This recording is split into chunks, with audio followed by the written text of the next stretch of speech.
Outlet Liquor is your place to buy a case. Stock up and save when you shop the lowest prices available every day at Outlet Liquor. You never have to wait for a sale. The more you buy, the more you save. Only at Outlet Liquor. What's your outlet?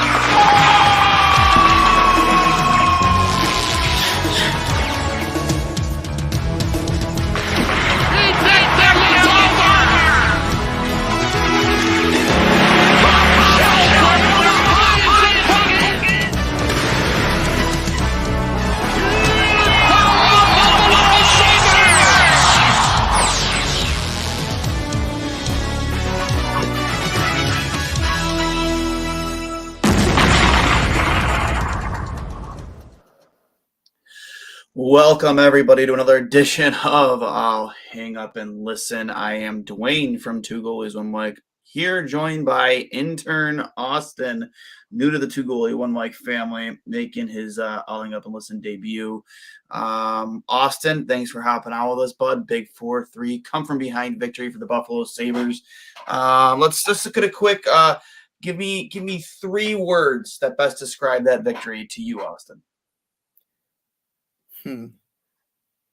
Annoying, needed, and scary. The reason I give those 3 words is because, one, it's annoying because the goalie for the Blackhawks stood on his head for basically the whole game. We piped him with shots the whole game, and he just was not having any of it. Needed because if you drop 3 in a row to Montreal, Seattle, and Chicago, it's not looking great. And scary because our decor is completely shot without Samuelson. It is. And Lyubushkin. Yeah, I couldn't agree with you more. You hit the nail right on the head. That was a very frustrating game to watch because you are the better hockey team. You're looking at a Chicago team that, maybe not in the same, they clearly, almost stripped it down to the studs if, with some of the deals they made at the trade deadline last season, obviously shipping off DeBrincat to Ottawa in the offseason. So for me, they're definitely stripping it down to the studs. I think it's just a matter of time before Pat Kane, is traded as well, and so that's a game you need to win. It's not unlike when the Sabres were tanking, so to speak. I think that the Sabres just did a better job of it so far. I mean, not saying that Chicago won't, surpass, I guess you could say, what the Buffalo Sabres did that season in terms of the points they had, or again match or go low, even lower, but. That's a team that's clearly looking to the future, looking at Connor Bedard, who's been projected to be the first overall pick of that draft now for 2 years. Supposed to be the next coming of McDavid. And, they don't necessarily want the points. They want to see the youth they do have developed. But at the same time, they're, they're not trying to win. I'm not saying, again, it's a game you have to come out with 2 points. It's a tough first 40 minutes. They had the early goal. Olsen had 2 goals, and Marty Brown made a funny comment. He goes, "I think you're the only player in NHL history to score 2 goals and only have 1 count in the second time he scored." In terms of time on the clock, he scored that second goal before the first one was actually scored, because the time that elapsed after the offsides, which is kind of funny, kind of a funny point. There are players that you really needed to see really kind of turn it on in Olsen, but most especially Tage Thompson, off to a little bit of a slower start. Especially in the back of his mind, he has to be thinking about the contract he signed, and obviously the even higher expectations that he is going to have, not just by his coach and his general manager, but for himself. But also, Victor Olofsson, granted 2 power play goals, but I'll take them. Gold jacket, green jacket, who gives a shit? As long as the puck goes in the back of the net. And let's hopefully this carries over. We stop making, third string goalies look like Dominic Hasek back there, because they've been doing that since like 2012 essentially. But I'm pleased with that third period effort, especially from guys like Kyle Okposo, who probably had his best period of the season. 100%. I'm guys that you really needed to step up was Okposo. He's getting no production on that fourth line, and he goes up to the first line with Skinner and Thompson and has 2 assists on both of Tage Thompson's goals. So that was huge. Definitely needed that. Just looking at the way the goals were scored for the Blackhawks, I mean there wasn't anything special there. They're just dirty goals. Like the first goal should have been goalie interference. I don't know how that's not goalie interference, but who knows what goalie interference is at this point. But I mean the other 2 goals are just standing right in front of the net, and there's no one battling for just a bunch of puck watching. And by the time you're like, oh, I got to go get to my man, the puck's in the net. So. Yep. Look, you got Cale Clog playing up there. You got Pilot, who, I mean, he hasn't looked horrendous, but I mean, he's not a world beater up there playing. It's the decor. They're young, they're AHLers, and especially for Cale Clog, this was his first real game up playing with us, and it showed.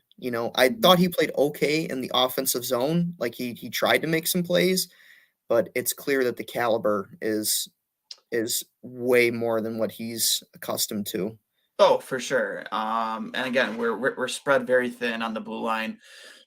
Like you said, to start it off, Matthias Samuelsson not being available for the foreseeable future. Labushkin, who skated this morning but wasn't able to lace him up for tonight. Those are 2 really important names in your blue line that you can't really afford to be without. And we've heard this past week that Kevin Adams has been in the market to bring in a defenseman that they could probably slot right into the lineup. Because let's face facts, like Clegg, Bryson and Fitzgerald aren't going to cut it, consistently. I think Bryson and Fitzgerald are just too small, too undersized, and they're soft. And they're on under soft. Like that one goal, I forget who it was. Fitzgerald literally just gives him a little love tap in front of the net and just doesn't really stand his ground and just is staring down at the puck the entire time. Like it's defense 101. In front of the net, don't sit there and find yourself staring at loose pucks on the ice in front of you, unless you like have a clear beat to it. Like tie up your man in front, take his body, because you know what? Then he can't do anything if that's what you're doing. Like you take him out of the play. You take him out of the equation. We weren't doing that today. And that's pretty much all of these goals were scored tonight, was just being dominant in front of the opposing net. And up until Buffalo decided to stop, you can have all the shot. Kyle Okposo said in the postgame, he goes, you could have 16 shots on net or you have 58 shots on net. The puck doesn't go into and he goes, he almost kind of took a shot at analytics. He goes, analytics aside, you have to score. And he goes, not he goes, but I'm going, not every goal has to be pretty. It doesn't have to be cute. Like a goal is a goal. Again, I said it before, gold jacket, green jacket, who gives a shit? Get the puck into the back of the net. It's, whether you're, great things happen when you throw the puck on net. We saw it against Montreal, for Montreal and for Buffalo. You saw it tonight. Just get the puck to the net and good things will happen. You have a guy who is an absolute giraffe and just built like Tage Thompson, who is going to stand his ground in front of the net. The guy went to the net twice, and guess what? He popped in 2 rebounds. A goal is a goal. Who cares? At the end of the day, at the end of the day, they're not going to ask you how it went in. They're going to ask you if it went in. And, that's what happened tonight. You don't have to be cute about it. Olofsson, overtime, just an absolute hammer. I don't think any goalie in the league is stopping that shot. He literally just labeled that puck. I'd love to know on both those goals tonight, what those were clocked at, because he literally just annihilated both of those pucks. I think up until Tage Thompson's 2 goals on rebounds, there's a bit of a reluctance to get dirty. At the end of the day, you look at the final score, it says 4-3 to the Sabres. It doesn't say how the goals were scored. You got to get your hands dirty. You got to screen. Like, look at Chicago. They were screening Anderson all night. they were just putting a guy right in front of Anderson all night. That's something we got to get used to. Got to get someone in front of the net, get some tip shots, get dirty, clean up these rebounds. Like, it doesn't matter how the puck goes in. A goal is a goal. I understand people, they want to see less of Olofsson 5v5 because his 5v5 numbers are atrocious, but he scores goals and they're on the power play, sure, but the puck goes in the back of the net. And like you said, he tattooed that puck twice tonight, actually 3 times tonight, because all three of his goals were absolute missiles. And granted, yeah, his 5v5 numbers could be better, but I think his line mates are not phenomenal. Anytime you're paired with, Middlestat, you're probably not going to have the greatest 5v5 numbers right now. So they need to bring Asplund back into the lineup, pair him with Olofsson. I think his 5v5 numbers will definitely go up. Yeah, I think Olofsson, Asplund, who is really kind of come into his own as being a good defensively minded forward, being able to create offense, drive the puck. And Asplund is a perfect example when you see all the fans who ranted and raved when Johan Larsson left. For me, it's like those guys are a dime a dozen. I'm not saying that's who Rasmus Asplund is, but you can find those guys all over the league. And he is valuable to this team. And Jack Quinn, who, he had a couple flashes in the game. He played online with Casey Middlestat and Olofsson for the first half of the game. I think for the first at least 10 minutes, I don't think he touched the ice in the third period. That's a guy that you have to start. You have to get going. You gave him a roster spot on this team. And he looks a little bit lost out there sometimes. And I feel like he's gripping his stick a little too tight. He's got a lot of, had that goal been allowed, the one where Casey dogged it out of the zone, I think he'd be playing a little bit more relaxed to get that first monkey off his back. But, he really needs to bear down and Tage Thompson did today, just go to the net and find the puck, find the puck, get the dirty goal, battle, do it. That's a guy who I think could learn a lot from Jeff Skinner.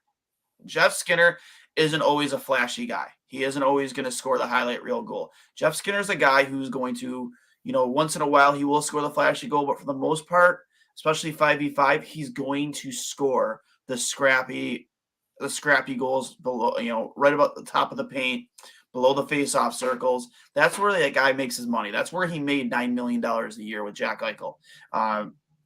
When he got that big contract, he finds ways to score in that area, and I think Jack Quinn can learn a lot from a guy like Jeff Skinner. I think that honestly, if I was the coach, I'd just sit him down and be like, "Hey, look, everyone wants to shoot the puck, dude. You don't score a goal really without shooting the puck unless it's a tip-in. All right, you got it. Everyone wants to shoot the puck, so you got to make yourself valuable." Clean up some rebounds, like you said, make yourself available like Jeff Skinner, put yourself in front of the net, score some rebound goals, score some tip-ins that come past you. You got to make yourself dirty. Everyone, Alex Tuch's going to take shots, Tage Thompson's going to take shots, Peterka's going to want to take shots. Everyone wants to take shots. What are you going to do to get the goal? And I think he needs to start putting himself in front of the net and scoring some dirty goals. I think that'll build his confidence up. I think it really will. I agree. We have a good comment here from Richard Isaacs. Who do you think would be a good fit? Who do you think a good fit would be for Adams? Could possibly bring in depth on defense. For me, I think a perfect world trade for Vlasic from the Sharks. They need cap room, and we need a top 6. I mean, yeah, I think you do have to make a move here.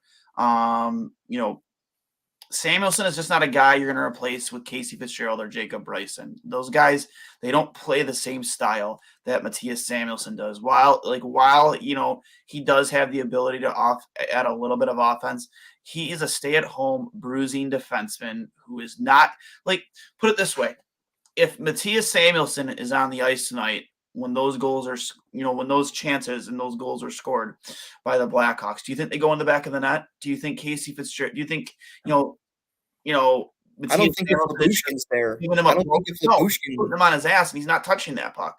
I don't even think if Labushkin's playing those goals go in the net because he's a very physical presence. Yeah, he's going to play a hard-nosed, tough game. He's not he is not going to allow you just to take liberties in front of your own net. And that was a huge problem for Buffalo tonight. I saw some fans kind of giving Craig Anderson a little bit of shit on Twitter. And I'm just like, listen, I understand the rebound control wasn't necessarily there tonight, but you can't shit on him for the defense not doing their job either. Like, it is your job to not allow, the wingers or the center to have that much time and space in front of your net.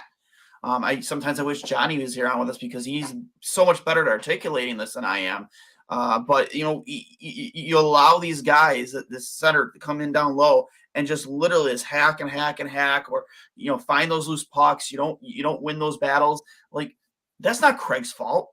I mean, yeah, maybe you would like him to gobble those pucks up a little bit better, but like at the same time, like, what's the job of your defenseman there? Take the body, tie up a stick. They did neither tonight, so I can't put that on Andy. So for me, you just have to find an answer there on the blue line for the time being until Samuelson's back, until Lyubushkin's 100%. I just don't think Bryson or Fitzgerald are really the answer. And you might mark Eduard Vlasic. Again, 200 over 200 pounds. I know he's 35. Again, but he's not a guy really known to play an offensive style. He's a stay-at-home defenseman.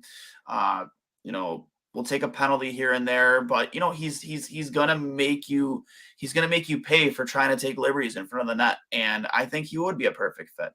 Again, he's not an overly size. He's 6'1", but he plays a tough brand of hockey, and I think that's what Buffalo needs, or a defenseman like that. Who knows who it's going to be? I know Kevin Adams isn't really willing to give up a ton of assets for a guy that might not, be the long-term solution, which I totally understand that. People saw Ethan Bear, what it took to get him. But honest to God, like, I am not up in arms about Ethan Bear. The guy wasn't even cracking the lineup in Carolina. He was the 7th defenseman.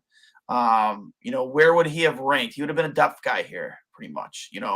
We don't need another Jacob Bryson or a Casey Fitzgerald. Does he have a higher ceiling? Sure, because he was expected to be a lot better.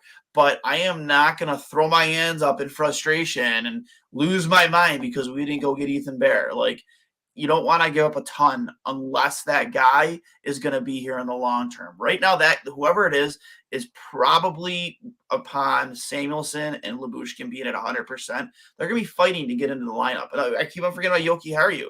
Like, you don't want to give up a ton for that. And I totally agree. Like, that's not sitting on your hands. That's being smart. I'll start with like the Anderson thing first. Like, Anderson's job is to stop the puck. There's going to be rebounds. Sure, I want him to gobble the puck up, but he's going to create rebounds. It's the defenseman's job to tie up a stick, get their defenseman, like, don't let him be the screen in front of the net, get a stick out of there, get your stick in there. Like, that's the defenseman's job, and they didn't do that. That's not on Craig Anderson. He did his job. He stopped the puck from going in the net. It's the defenseman's job to not let the forward sit there on the edge of the blue paint and tap in a shot. That you can't be puck watching. No, I 100% agree, Austin. It's frustrating, but to get on to the next subject, Tage Thompson, as I mentioned earlier, I almost tweeted out, it's like, they really need to find a way to get Tage going here. You can tell that he's getting frustrated with how he's playing, that he's not putting the puck in the net, that the chances are there, but he's just not cashing in. And then lo and behold, the guy turns it on and scores back-to-back goals, the game time, or the to bring it within one, and then ties up the game, essentially doing exactly what we've been talking about, going to the net and just finding the puck, roles are reversed there for the Blackhawks. They're doing the same things that Buffalo wasn't doing. They're puck watching and not taking the body or playing the stick. Even though I think Chicago played a little bit tougher physically against the Sabres tonight. Both those goals are perfect examples of just allowing guys to kind of just have free reign in front of the net and cashed in both times. Well, I think Don Granato made a great choice on moving Okposo up to the first line, because he brought a little bit of that grind mentality up to the first line that they were missing. And he's in there on the forecheck, getting pucks, getting them to Skinner, so Skinner can put them on net for Tage Thompson to clean up and put in the net. I think that was a great move by Granato to put Okposo up there. It's good for Tage Thompson because I think it definitely is going to take the monkey off of his back now. You know, like we said, the goals don't have to be the crazy stick drags through two defenders. Like, it doesn't have to be a power play snipe. As long as it goes in the net, Tage, I don't care. Like, I'm happy that he got 2 goals tonight. He's heating up going into the next game. A lot of questions for Don Granato on what he's going to do with the lines. I'm assuming he's going to go back to the Skinner, Thompson, and Tuck line. But I like anytime in the game you can move a post up to the first line and he's going to give you some sort of production. You know, that's your captain. That's a guy that you want to follow. Like Tage Thompson said, he came in, he did what he had to do. He grinded out for 2 pucks and he created scoring opportunities. Yeah. You know, and again, you're not bringing up Okposo to be a long-term solution there on the first line. Yeah. You're bringing up there to just really mix it up and give them an element to that line, when you're desperate for a goal. And Okposo, like you said, he's willing. He knows, again, just like Jeff Skinner, man, like he knows how you're going to get the puck in the net. He's been in those situations for a long time. He's played in this league for a long time. He knows what needs to be done to score there. And it's not through stick handling and dangling and, finding open space. It's like just bearing down, getting in that blue paint, and creating some havoc and finding a loose puck and putting it in the back of the net. Both times, it's exactly what happened. So, and then you find yourself getting a power play very late in the third that carried over into overtime. You set it up in the offensive zone, and Rasmus Dahlin, continuously doing what he's been doing since game 1, creating some magic there on the quarterbacking the power play. Drawing that guy in and then finding Olofsson open there for the clean shot. And again, no goalie in the league is stopping that. No, unless they're willing to, take a broken hand. He just, I don't know. He just hits the puck so fluid with so much power, especially when it's like every Sabres fan dream to see him go down on one knee and rifle that puck into the top corner.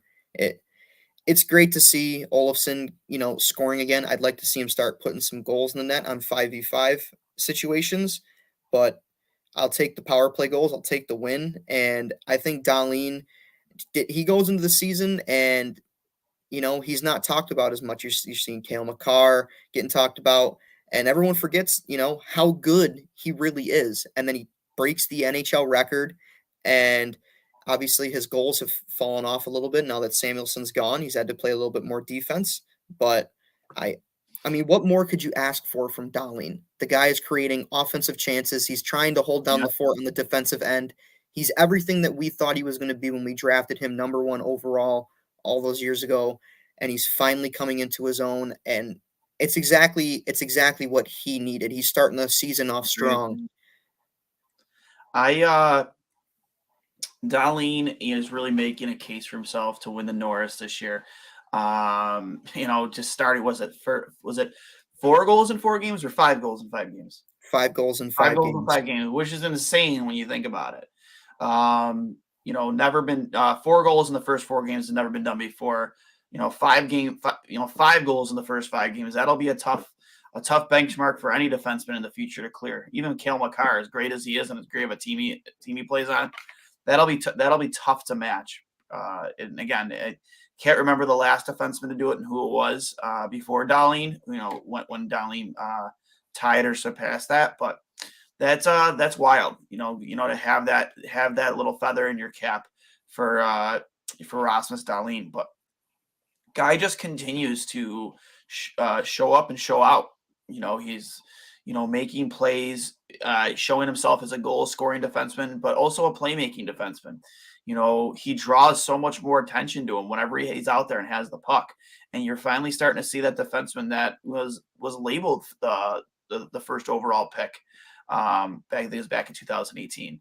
He took a lot of flack his first couple seasons. It was, when is this guy going to start to show that that he was the guaranteed first overall pick, that he was this guy that we saw the highlights out of Frölunda. When are we going to see that guy? Well, coaching had a big part of that, man.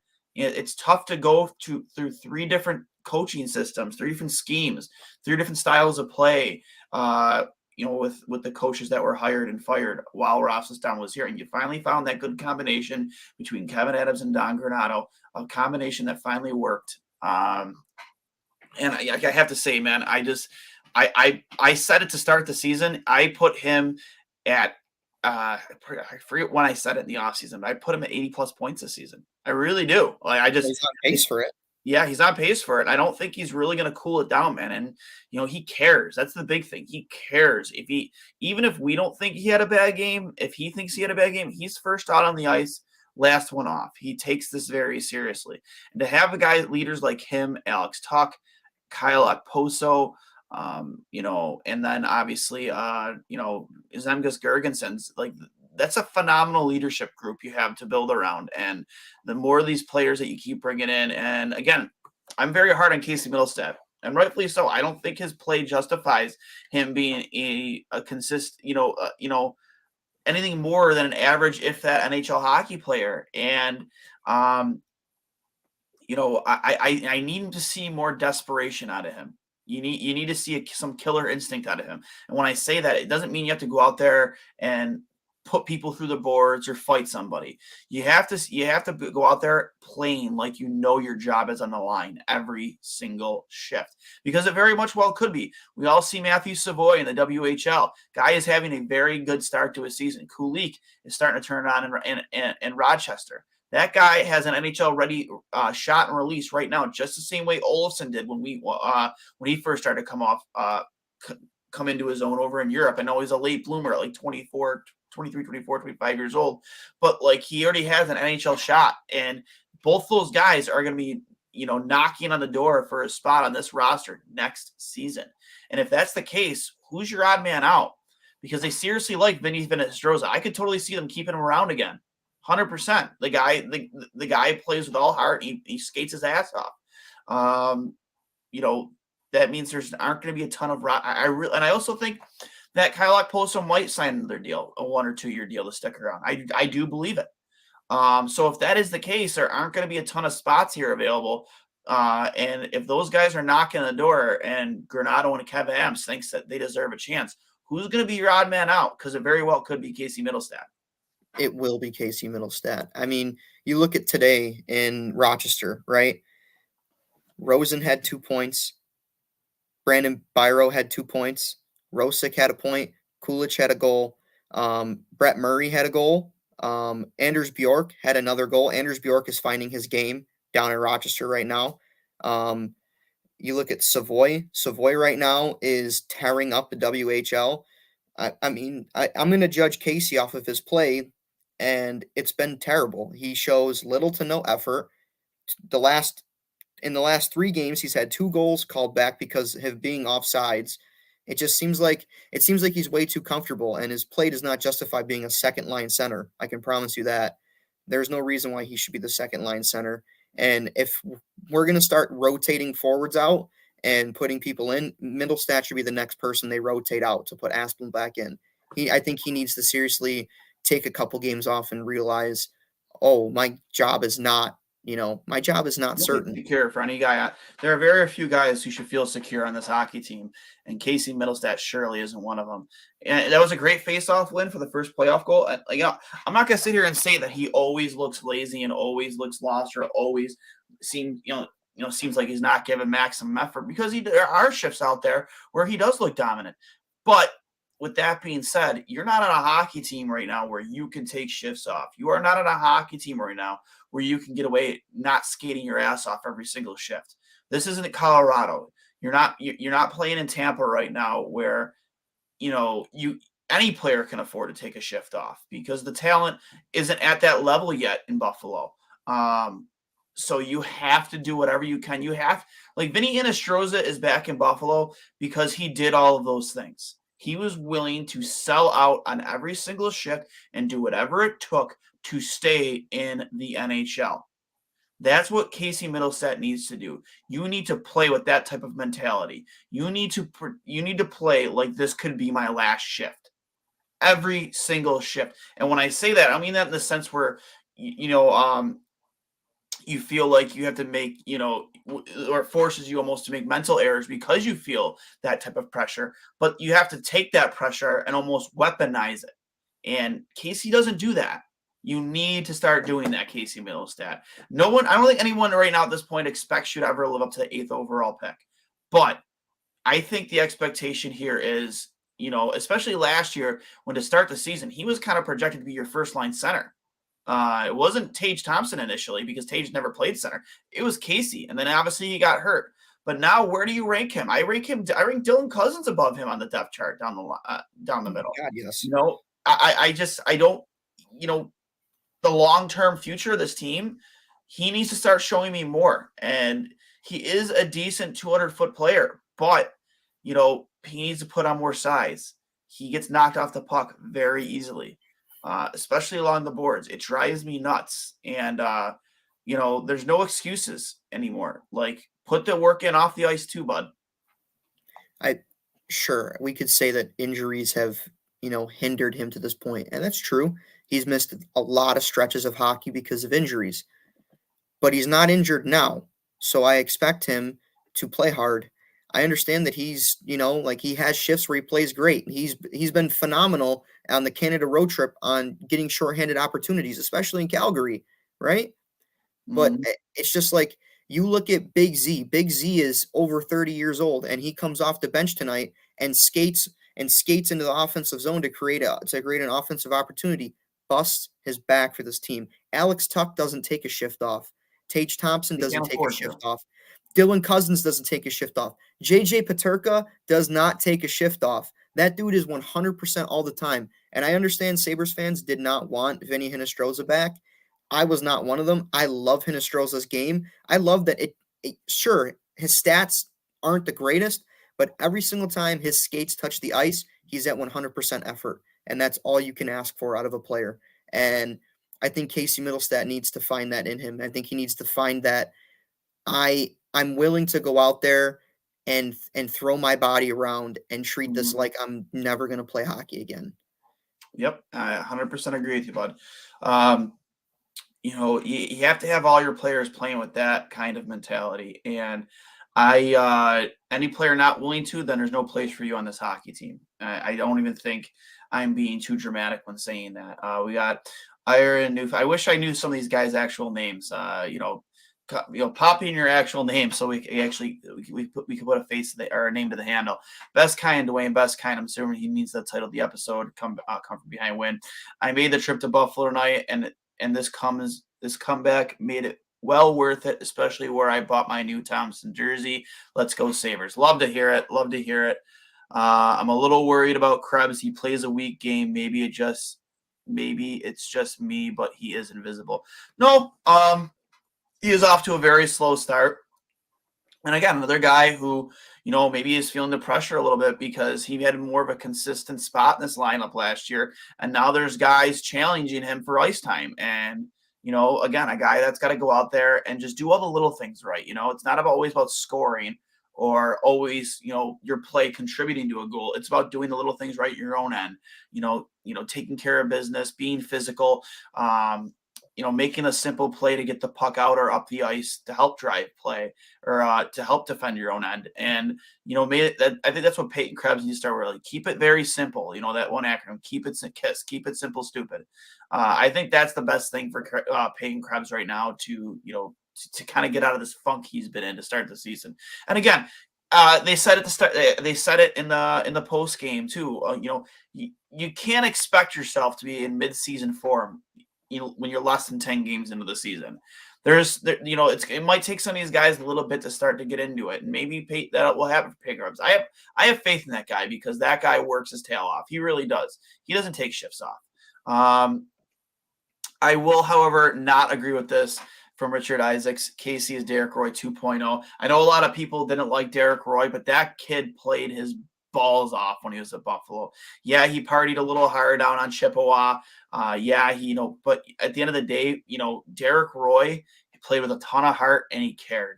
Again, I know there were a lot of people out there that didn't like him, but I like Derek Roy. I'm not shitting on what you think, Richard, because there were times that Derek Roy frustrated me a lot too, but I wouldn't categorize Casey Middlestat Middlestat as Derek Roy 2.0, because you want to know what? Casey Middlestat definitely doesn't even have his hands or anything close to his hands, because Derek Roy had some phenomenal hands on him too, and was we'll go out there and while maybe not always the best defensively minded hockey player, but he was very offensively gifted and had a great shot, where I don't see that all the time from Casey, at least not on a very consistent basis. Middlestat is like a poor man's Alexander Semin or Sergei Constantine. Alexander Semin references. Man, I love the thread here. This is great. No, he is a better teammate. He is not that selfish. Are we talking about Derek or are we talking about Casey? I think he's talking about Casey. I think he's talking about Casey. If Casey was a better teammate, he wouldn't have lugged it back to the blue line last against the Kraken. I'm not sure which one he's talking about, but I'm not gonna agree or disagree. You're entitled to your own opinion, but I think you ask any player from those teams that Derek Roy played on. Again, I know one of them personally, and they have nothing but high regards for Derek Roy as a teammate. Again, partied hard, but he showed up to the rink and played hard too. So I don't think there was ever any reports of Derek Roy being a bad teammate. I don't remember. He was a hard worker. Yeah, sure, he partied really hard, but he was a hard worker. Phenomenal hands. Phenomenal in the offensive zone. Sure, he was very frustrating in the defensive zone, but very, very talented in the offensive zone. And you can't say the same for Middlestat right now. I think that's a bad comparison. I get where maybe some of it comes from, but I think in terms of, consistent effort and, offensive ability and contributing offensively, I think those two players are just in different stratospheres. Me personally, that's just my opinion.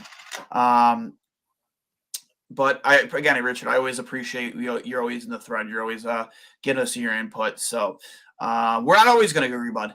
But thanks for stopping by, and I hope you do enjoy the show. And now we move on to Detroit on Monday, the big Halloween game, where I'll be in attendance with some of the other two goalies on Mike and Trainwreck guys, dressing up, I think maybe even as Dominic Hasek. Some guys going as RJ. I might put on the old goalie gitch. We're going to be asking fans questions at the game, hanging out in the Blue Zone. So if you're at the game on Monday, make sure you come hang out at the Blue Zone. You'll probably see me donning the Hasek jersey with some old Milek pads. So definitely stop by and say hi. I'll be excited to see you all. But with that being said, another very winnable game. Detroit, in my opinion, isn't a pushover like they've been the last couple of years. I don't even think they were much of a pushover last year. They have a ton of talent on that hockey team. So I fully expect this to be a really grinded out game on Monday. I probably would expect to see Eric Comrie in that, according to at least the rotation they've been sticking with. I would be surprised if these guys know ahead of time, like way ahead of time, what games they're going to be playing. But I would definitely expect Eric Comrie back in net. Even though he had a strong performance, in my opinion, and from Craig Anderson. And hopefully we'll have Lyubushkin back on the blue line, swapping out one of those three defensemen, hopefully at least. Again, I wasn't expecting him to sit tonight when I heard that he skated this morning, but, we'll see. Yeah, the Detroit game is I think it's a big one right now for the Sabres, because Detroit is not a pushover by any means. They made a lot of big signings in the offseason. They bring in Ville Husso to shore up their defense, shore up their goalie. They're not getting a lot of production out of Mo Schneider right now. I believe they just lost the Penguins the other night. So, they're not pushover. I didn't think we beat Detroit one time last year, which is not great. But it's a game the Sabres got to win. It's always a battle when you face Detroit. They're grinders. They're going to hit you. They're going to pressure you on the boards at all times. They're going to put a person in front of whoever's between the pipes. They got to have some sort of physical presence against them. You can't go in candied ass against Detroit and expect to come out with a win. Got to be strong. Got to put shots on. I mean, Ville Husso's not really having a great season right now, so take advantage of that. That's a good You want goalie. the slow start. That's not playing phenomenal. Take advantage of that. Put shots on net. I agree. Yeah, there's you've got kind of a little run of goaltenders here that you should be able to take advantage of. Montebo with Montreal, you couldn't come out of there with 2 points. You did tonight with Soderblom, and now you're going to have Billy Huso, who again is off to a slow start. Let's not let him get back on track against the Buffalo Sabres. They've made some good. Steve Yzerman's done a good job, rebuilding that franchise. Again, that's not a team led by Dylan Larkin that I fully expect, even at home, to go in and it's a guaranteed 2 points. However, that is a very, very winnable game. Yeah, they won tonight against the Wild 2-1, but then you go back to their last 2 games. They got blasted by the Bruins 5-1, and they got blasted by the Devils 6-2. So people are scoring. The Bruins are the best team in hockey right now. That's without a question. But the Devils have been playing really well too. Get a win over the Avalanche the other night. This is a winnable game. The goaltending is not great. They're giving up a lot of goals. So, take advantage of it.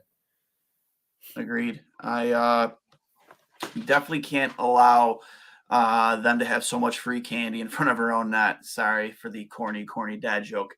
But, it's just a fact. And like I said, hopefully Lyubushkin is back.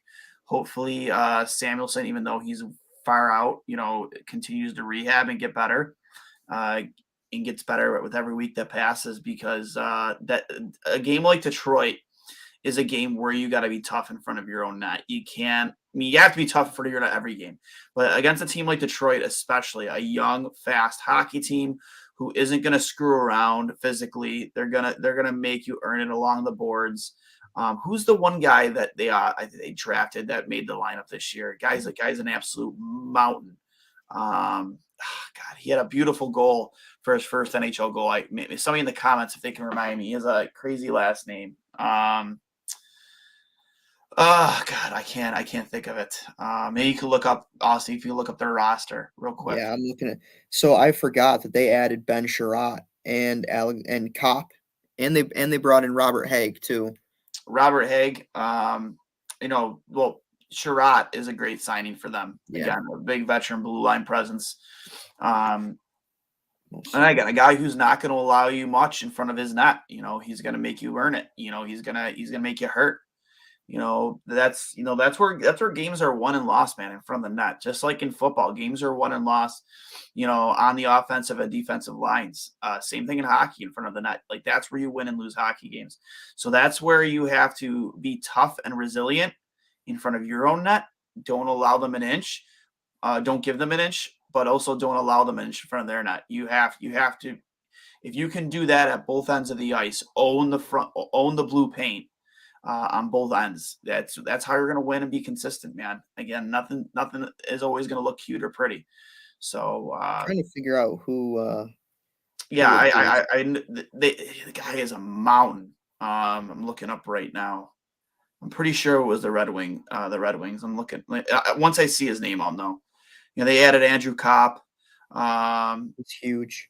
He's a grinder. Yeah, a great hockey player. Was always good for Winnipeg. I think it was surprising when that was done via trade, right? Yeah, that was done via trade. No, I think they signed him from the Rangers. They signed him from the Rangers. He played for the Rangers last year on their fourth line. He played most of his career in Winnipeg. With Winnipeg, but was that a trade or was that no? That was okay. Yeah, he was a deadline deal, and then he signed in the offseason. Okay, I'm trying to find it right. They have Lucas Raymond. Funny, Soderblom. There's another Soderblom. It's that's the guy I'm thinking of. He's 6'8". The guy is a tree. Yes. Yeah. 21 years old. Yep. Another guy is 2019. 250 pounds, 21 years old, 6'8". The guy is not going to give an inch in front of your own net, and you better not. So you have to play tough. That's where I worry about guys like Jacob Bryson and Casey Fitzgerald. How are you going to control that guy in front of the net? You could have controlled the players you had in front tonight. You're going to control all 6'8" of him? Absolutely not. They have to have kind of a game plan for guys like him. And then again, a very good young roster. You have, Zadina, Lucas Raymond, who I think might have even scored tonight. Yeah, Dylan two Larkin, their tonight. captain. Guys, an absolute wagon to watch. Bertuzzi, I think, is hurt. I want to say he's out right now. Bertuzzi is hurt. Yes, he is hurt. He's only played 2 games this season. David Perron, a great leader in the locker room. He's 34 years old. Good player to have on a team like that. You need guys like that, and he's off to a good start this season. 4 goals, an apple for 5 points in 8 games. Oscar Sundqvist, another guy who can be dangerous in the offensive zone. 5 points in 6 games. Dominic Kubalek has 10 points in 7 games so Dominic far. Kubalek, which I don't think anybody saw coming. No. But to answer your question, Lucas Raymond had 2 goals tonight, and they were both assisted by Dylan Larkin. Assisted by Dylan Larkin. Okay. Yeah. And then Mortiz Seider, guy. Did he win? Did he win the Norris last? I don't think he did. No, I think it was Cale McCarr. Yeah, Cale McCarr won it. Yeah. Actually, no, he wouldn't have won this. I didn't mean the Norris. I'm sorry, Rookie of the Year. I'm pretty sure he did win Rookie of the Year. Yes. He had 50 points, over 50 points as a rookie. But again, not a guy offensively, at least that's off to a quick start. He's got 1 point in his first 8 games. But a guy you have to be mindful of, especially on the power play. Just like you do with Rasmus Dahlin. The guy creates chances, he creates offense, and he's a fun and exciting player to watch. So these are guys you have to watch out for. They're young and fast, but they also have guys in this lineup who are going to make you earn it, are going to make you hurt. Guys like Ben Sherry, guys like you mentioned Robert Hagg. Robert Hagg, he's a tough guy to play against when he's out there. He doesn't, again, not a guy who's going to give you an inch. And then I know he's 21 years old, but Jesus Christ, man, 6'8" and Soderblom. Again, you do have guys on this team. I think Bertuzzi not being in the lineup is a big advantage because he also offensively gifted as he is. Sabres killer. A tough style of hockey as well. Yeah. Sabres killer dominated us last year. Yeah, I remember. And then Andrew Kopp, again, not a guy that's massive, but he plays a very tough brand of hockey. But just to wrap things up here, good effort there in the third period. They played probably a solid out of 60 minutes. They played a solid, I would say 30 minutes is being generous, but I'll say probably 25 to 30 minutes tonight where they played winning hockey. Can't have it like that every night. I know they're dealing with a lot of injuries on the blue line, but you have to on Monday night against Detroit, come ready to play, come ready to be physical, and play hard in front of your net and in front of their net. I think Tage can take him. Let's hope so. I hope so as well. But with that being said, I'll hang up and listen. We will talk to you guys on Monday night. I'm sure I'll probably get home in time to, cut it quick. I'll hang up and listen for you guys, even though I'll be at the game. Again, go Sabres. Great win tonight. Great come from behind win. Austin, thanks for hopping on with us, bud. It's been a pleasure. This has been brought to you by Outlet Liquor, the place to buy a case, over on Georgia Boulevard. Tomorrow night, the Bills play the Packers. Josh Allen versus future Hall of Famer Aaron Rodgers. Definitely expect them to get another win to improve to 6-1. And then on to Monday, after we're all fired up after a win tonight and a win tomorrow night, hopefully another thing to complete the weekend sweep. So with that being said, again, I'll hang up and listen. Thanks again, Austin. I am Duane from Two Goalies, One Mic. You guys have a good night and go Sabres.